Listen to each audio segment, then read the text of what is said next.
The ANCESTOR tourists. Dr. Chen had stopped believing in coincidences 3 months ago. It started with small things. A stranger at the coffee shop who knew her favorite drink before she ordered. A woman on the subway sketching Sarah's face with unsettling accuracy, claiming she'd seen it in a dream. Then there was the man in the vintage clothing store who touched an old jacket and whispered, "My great-great-grandmother wore this," even though the tag said it was donated by someone named Rodriguez. But tonight was different. Tonight, she found the photograph. Sarah held the Polaroid under her desk lamp, hands trembling. The image showed her, unmistakably her, standing in front of the Colosseum in Rome. She wore clothes she'd never owned, her hair styled in a way she'd never tried. The date stamp on the bottom read July 15th, 1994. She'd been born in 1995. The knock on her apartment door made her jump. Through the peephole, she saw a woman with silver hair that seemed to shimmer like liquid mercury. Her eyes were too large, too luminous, beautiful in a way that made Sarah's stomach turn. "Dr. Chen," the woman's voice carried through the door, melodic yet wrong. "Please, we need to talk about your daughter." Sarah didn't have a daughter. She opened the door anyway. The woman who called herself Aria settled onto Sarah's worn couch with the grace of someone who'd studied human movement but never quite mastered it. Everything about her was slightly off, the way she blinked too infrequently, how her chest rose and fell just a beat slower than it should. "You're wondering if you're losing your mind," Aria said. It wasn't a question. Sarah gripped her coffee mug. "Who are you?" "A tourist, a historian, a criminal, depending on which temporal court you ask." Her smile was sad. "I'm from approximately 743,000 years in your future, give or take a few centuries. Time gets fuzzy around the edges when you're traveling backward." Sarah should have laughed, should have called security, the police, a psychiatrist. Instead, she heard herself ask, "Why are you here?" "Because I broke the most sacred law of my people." She reached into her pocket and pulled out a device that looked like a prism made of frozen starlight. "We've been coming here for generations, my time's generations, I mean. Thousands of us, observing, documenting, studying. You're our ancestors, Dr. Chen, humanity's cradle. We visit the way you might visit a museum, except the exhibits are alive, breathing, beautifully unaware they're being watched." That's, Sarah searched for words, disturbing. Yes, but necessary. We've evolved so far from what you are that we're losing ourselves. We forget what it meant to be human when humans were still raw, unedited, real. Sarah thought of the strangers who'd known too much, the coincidences that weren't coincidences. "How many of you are here now?" "In this city?" 47. "Worldwide?" Aria's expression turned wistful. "Tens of thousands, maybe more. Some come for days, some for decades. We wear bioskins to blend in, suppress our biology, learn your languages and customs. We walk among you, watching the dawn of everything we'd become." "And the photograph?" Aria's face fell. "That's why I'm here. That's my crime." She pulled out more photographs, spreading them across the coffee table like tarot cards. Each showed her, in different eras, different countries, different lives. Medieval France, ancient Egypt, Renaissance Italy, Victorian London. "That's impossible," Sarah whispered. "Those aren't you. They're your genetic echoes. Your face has appeared throughout history, a quirk of chromosomal repetition. I've been tracking it for what you'd call an obsession." Aria's voice cracked.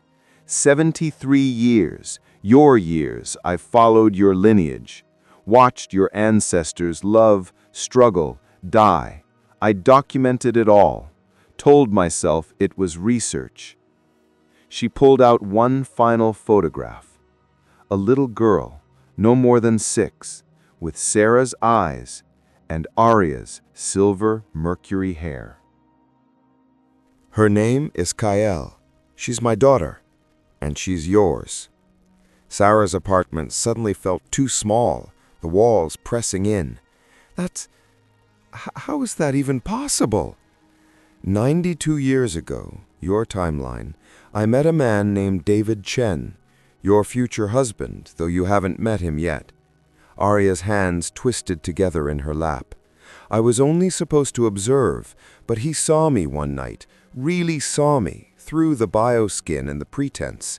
He was brilliant, kind, curious. We talked for hours, then days, then months. "You fell in love with my husband?" Sarah's voice pitched higher. "With someone who doesn't even know me yet?" "Time isn't linear for us anymore, Dr. Chen. In my present, you and David have been married for 15 years. You have 2 children, Kael, who I took with me when I fled, and your son Marcus, who's still with you, with the you who exists in my now." Sarah stood, paced, tried to organize thoughts that refused to organize. "This is insane." "Yes," Aria rose as well, moving with that uncanny grace. "And it gets worse. When I took Kael back to my time, I created a paradox.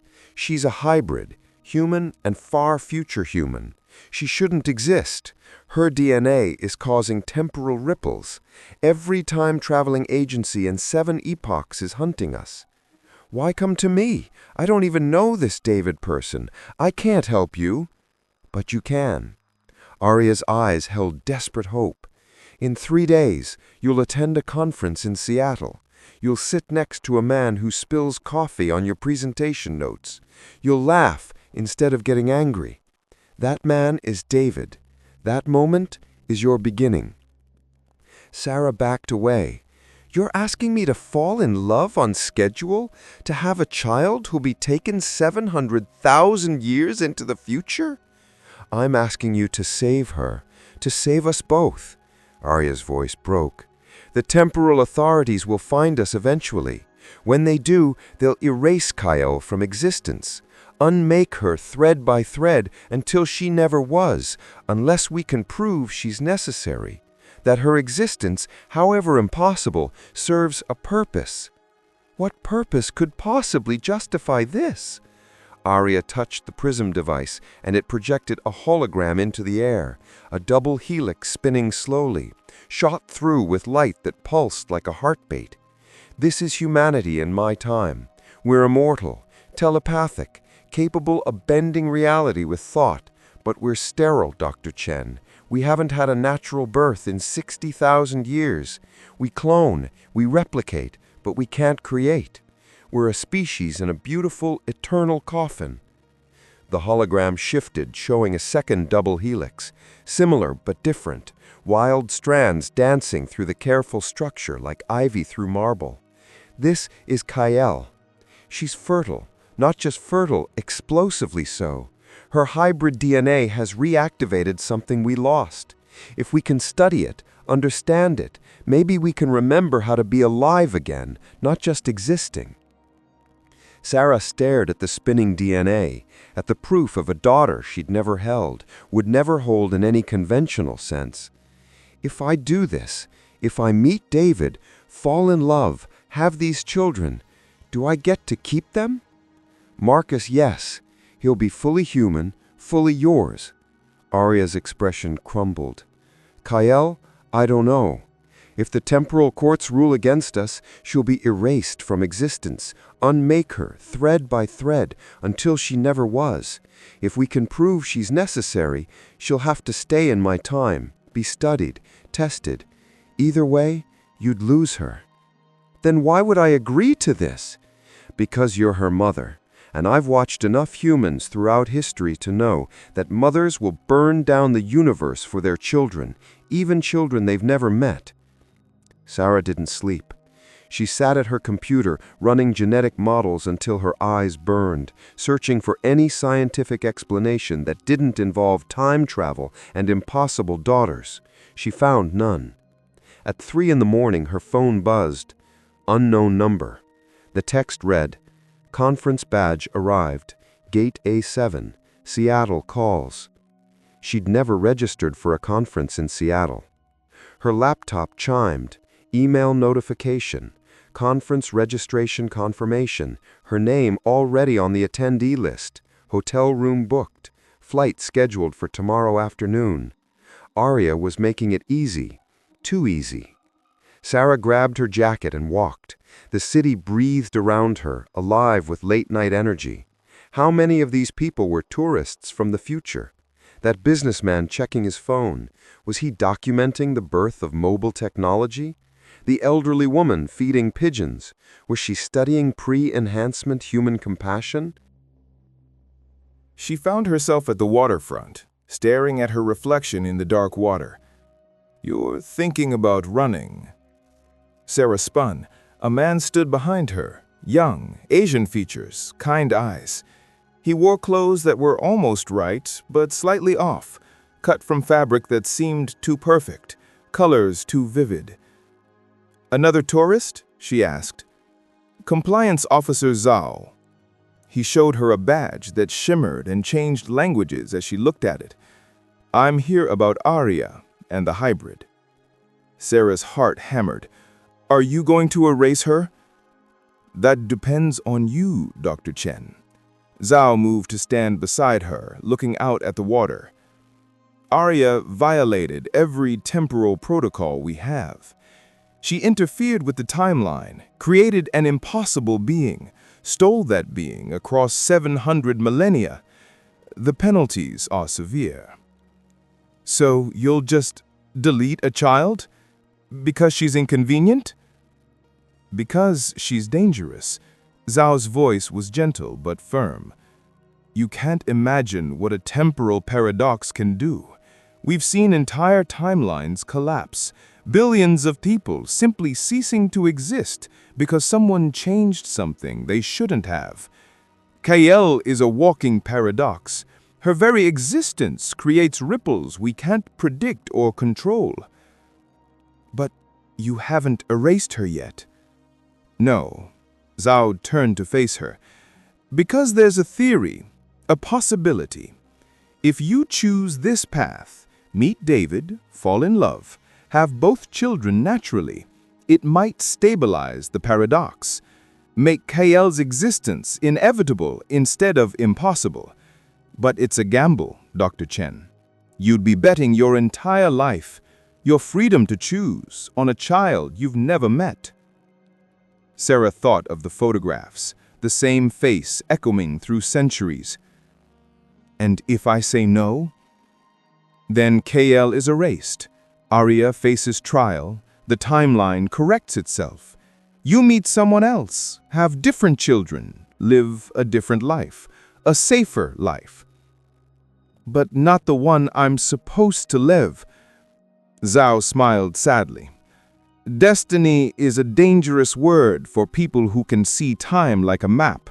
But yes, not the one Aria believes you're meant to live." The flight to Seattle was turbulent. Sarah gripped the armrest, watching clouds tear apart outside her window. She'd made her choice, or had it made for her. The distinction felt meaningless now. The conference center was vast, corporate, filled with doctors and researchers in professional attire. Sarah found her seat in the auditorium, presentation notes clutched in sweating hands.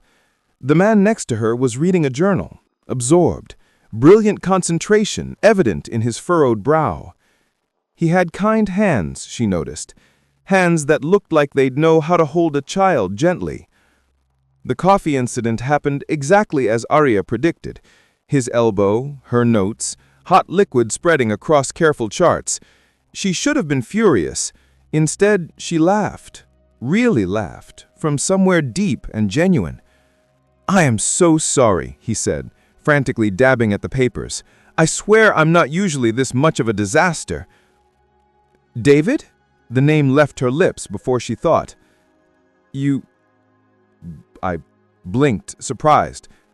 "Have we met?" I don't think so."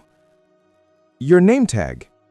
He glanced down at his chest where no name tag existed, then back at her, smiling uncertainly. "I'm David Chen, and you're psychic, apparently." "Sarah Chen. Not psychic, just..." "Lucky guess." They talked through the entire presentation, missing every word, about research, about life, about the strange feeling that they'd known each other forever, despite having just met.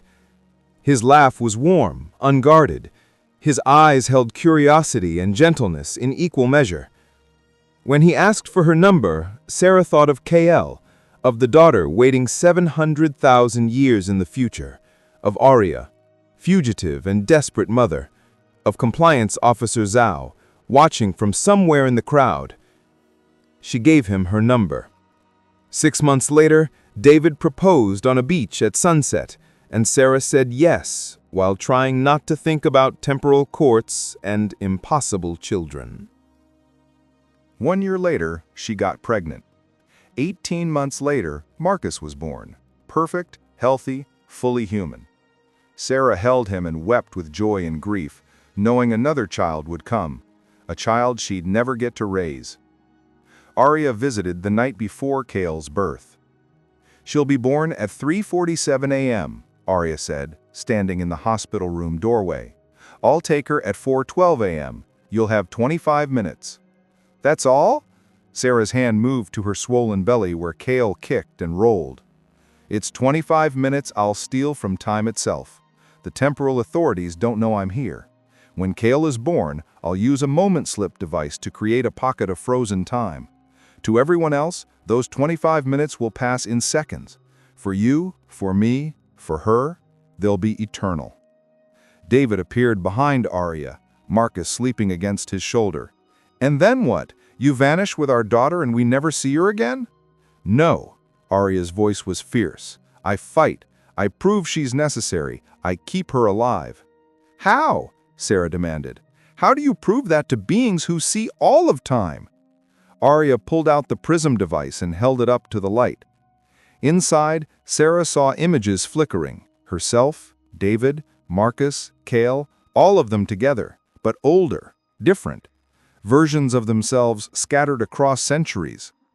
Because Kale isn't just fertile, she's a key. Her children, and she will have children, many children. They'll carry her hybrid DNA forward. In my time, her descendants will remember how to create life naturally. But they'll also seed backward, through your timeline. Every temporal tourist who visits your era, every observer who watches your history, some of them will be Kale's descendants. She doesn't just save our future, she becomes part of your past. A paradox loop, David breathed. A closed circle, self-fulfilling, self-sustaining. Aria smiled. If the courts erase Kale, they erase their own ancestors. She makes herself necessary by existing. Kale felt Kale kick hard, as if agreeing. "That's brilliant and completely insane." "Welcome to temporal mechanics." Aria touched Sarah's belly gently. "I promise you, Sarah, I'll protect her, I'll love her, and when she's old enough, I'll tell her about the mother who gave her 25 minutes and an entire future." Kale was born at exactly 3:47 a.m. The moment she entered the world, Aria touched the prism device and time stopped. The doctors froze mid-motion, machines halted mid-beep. Only Sarah, David, Aria, and the newborn existed in the bubble of stolen moments. Kale had Sarah's eyes and Aria's mercury silver hair. She didn't cry. Instead, she looked around with ancient awareness, as if she'd been expecting all of this. Sarah held her daughter and memorized everything. The weight of her tiny body, the impossible softness of her skin, the way her fingers curled around Sarah's thumb with surprising strength. "Hey, baby girl, I'm your mom. I'm going to know you for 25 minutes, but I'm going to love you forever." David touched Kale's cheek with trembling fingers. "Be brave, little one. Be brilliant. Be everything." Aria watched with tears streaming down her face. "She will be, I promise." They talked to her, sang to her, held her, 25 minutes stretched like taffy, feeling simultaneously eternal and desperately brief. Sarah told Kale stories about her grandmother, about the family history she'd never fully know. David made promises about the father he'd never get to be. At minute 24, Kale smiled. It was probably just gas. Babies that young didn't smile, but Sarah chose to believe otherwise. At minute 25, Aria gently took Kale from Sarah's arms. "Thank you, for her, for everything. Bring her back someday, even just once. Let me see who she becomes. I will, I swear it." Aria touched the prism device again. Time resumed. The doctors exclaimed over a successful delivery. Nurses cleaned and weighed a baby that wasn't there anymore. Sarah cried, and everyone assumed it was joy and exhaustion, never suspecting grief. The official records would show that Chen died of complications minutes after birth, body donated to medical science, cremated. Only Sarah and David would know the truth. 15 years later, Sarah stood in her kitchen making coffee when the air beside her refrigerator rippled. A teenage girl stepped out of nowhere, silver hair cascading down her back, eyes that held both Sarah's warmth and Aria's ancient knowing. She wore clothes that looked like liquid light. "Hi, Mom," Kale said. "I'm not supposed to be here. The temporal courts would be furious, but I turned 16 today, your counting of years anyway, and I wanted to meet you, really meet you." Sarah's mug shattered on the floor. "Kale?" "Aria tells me stories about you, about the 25 minutes, about everything you gave up." Kale stepped forward, careful. "I wanted you to know it wasn't for nothing. Because of me, because of my children and their children, humanity survives. We remember how to be alive. You saved us by letting me go." Sarah couldn't speak, could only stare at this impossible daughter. "Also," Kale's smile turned mischievous, "I wanted to break a few rules. Aria's been too careful for too long. Someone needs to shake things up." David appeared in the doorway, frozen in shock. Marcus behind him, now 14, mouth hanging open. "Is that—" Marcus started. "Your sister?" Kale finished. "Surprise?" What happened next was chaos, good chaos. Explanations tumbled over questions. Kale showed them images of her life in the far future, of the family she'd built, of the changes she'd sparked. She had David's laugh and Sarah's fierce intellect. She was perfect and strange and entirely herself. "I can't stay long," Kale said, after an hour that felt like seconds. "But I had to tell you, I'm happy. Aria is an amazing mom, and so are you, even across 700,000 years." "Will we see you again?" Sarah asked. Her grin was pure rebellion. "Oh, definitely. I'm planning to visit lots of eras, drive the temporal authorities crazy. Maybe I'll crash your wedding or show up at Marcus's graduation. Who knows? Time's flexible when you know how to bend it." She hugged them all, long, fierce, real. Then she pulled out a small device, not unlike Aria's prism. "One more thing." Kale touched Sarah's hand. "The photograph you found, the one that started everything? I made sure it existed. I went back and created it, placed it where you'd find it. Causality loop completed." "You created your own beginning?" David asked. "Someone had to. Might as well be me." Kale winked. "Thanks for the genes, Dad. And Mom, thank you for 25 minutes. They mattered more than you know." She vanished between heartbeats. Sarah found Aria waiting on her porch that evening. "She visited you," Aria said. Statement, not question. You knew she would. I hoped. She's stubborn, gets it from both her mothers. Aria sat on the steps, and Sarah joined her. The temporal courts finally ruled. Kale's existence is officially deemed necessary to timeline stability. She's safe. Relief flooded through Sarah. Thank God. Thank paradoxes, Aria smiled. She made herself essential. By the time they realized what she'd done, erasing her would have unwritten half their own genealogies. They sat in silence, two mothers who'd shared one impossible daughter. Do you ever regret it? Falling in love with someone you were only supposed to observe? Every day, and never. Aria's expression was complex. I broke every rule, endangered everything, created a paradox that nearly destroyed multiple timelines, but I also helped save my species and gave an extraordinary person life. Was it worth it? You tell me. It was worth it. For what it matters, Sarah, you're an excellent mother. Both your children are remarkable. Different universes, same quality parenting. Sarah laughed. High praise from a time traveler. The highest. Aria started to shimmer, beginning her journey forward. See you at Marcus's graduation. Kale's planning something dramatic, I'm told. Thought you had a heads up. Wait! But Aria was gone, leaving only Sarah, the stars, and the strange, beautiful mess of a life that spanned epochs. 23 years later, Sarah stood in a cemetery, placing flowers on a grave that read, David Chen, beloved husband and father. The air rippled. KL emerged, older now, maybe 30 in appearance, though she'd explained time worked differently for her. Behind her came 3 children, 2 boys and a girl, all with varying degrees of silver in their hair. We came to pay respects, KL said softly. All of us. Your grandchildren wanted to meet Grandpa, even if it's just at his resting place. Sarah looked at the children, her genetic legacy scattered across time itself. You named one of them David. Of course. KL's smile was bittersweet. He gave me life, even knowing I'd be taken away. That deserves to be remembered.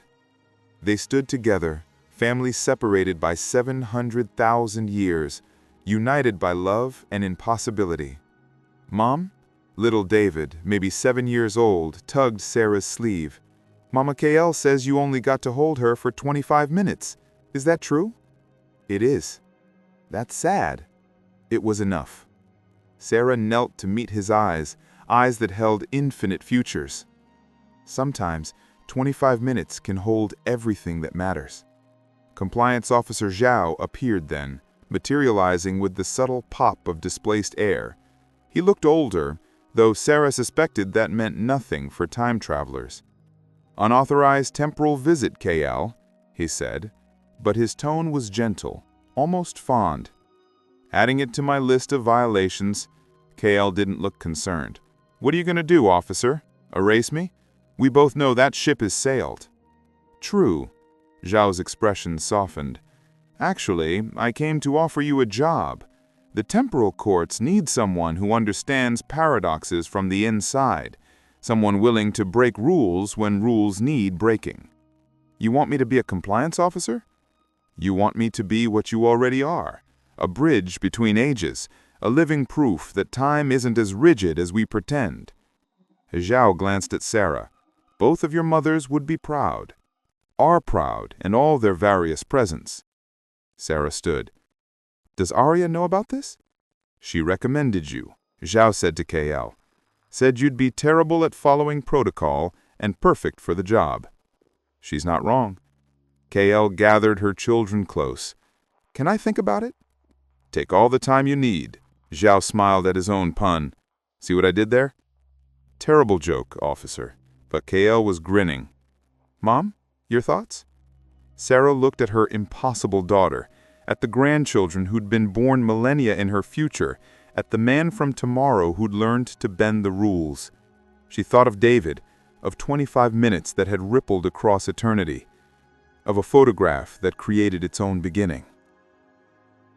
I think, Sarah said slowly, you should do whatever makes you happy, but if you take the job, visit more often. Family dinner once a month, non-negotiable. Across 700,000 years? I've seen you break bigger rules. Kyle laughed, and it sounded like coming home. Deal. First dinner Sunday? I'll bring Aria. She misses your cooking. Perfect. They left eventually, shimmering back to their various nows and thens. Sarah stood alone in the cemetery, looking at David's grave. Our daughter is a compliance officer now, she told the headstone. Or will be, or is. Time travel grammar is impossible. But she's amazing, David. Both of them are. We did good. The wind rustled through the trees, carrying no answers, just the quiet certainty that some love stories don't fit into linear time, and that was fine. Some things, like mothers and daughters, like 25 minutes that become forever, like tourists who fall in love with their ancestors, were worth breaking time for. Sarah walked home through a city full of ghosts and time travelers, all of them walking the same streets, all of them carrying their own impossible stories. She wondered how many other families spanned epochs, how many other love stories bent causality into knots, how many other daughters existed in multiple tenses, loved by mothers in scattered nows. Her phone buzzed. Text from an unknown number. Thanks for dinner Sunday, bringing potato salad. Also, breaking into 16th century Florence on Tuesday. Wanna come? K. Sarah smiled and texted back, no felonies before breakfast, but yes to the potato salad. Love you. The response came instantly. Love you too, Mom, across all of time. K. Sarah put her phone away and looked up at the stars, those same stars that had watched humanity's first steps and would watch its last, that connected past to future like celestial thread. Somewhere up there, 700,000 years forward, her daughter was looking at these same stars, carrying Sarah's DNA into futures beyond imagining. And somewhere, in all the scattered moments between now and then, they were a family. That was enough. That was everything.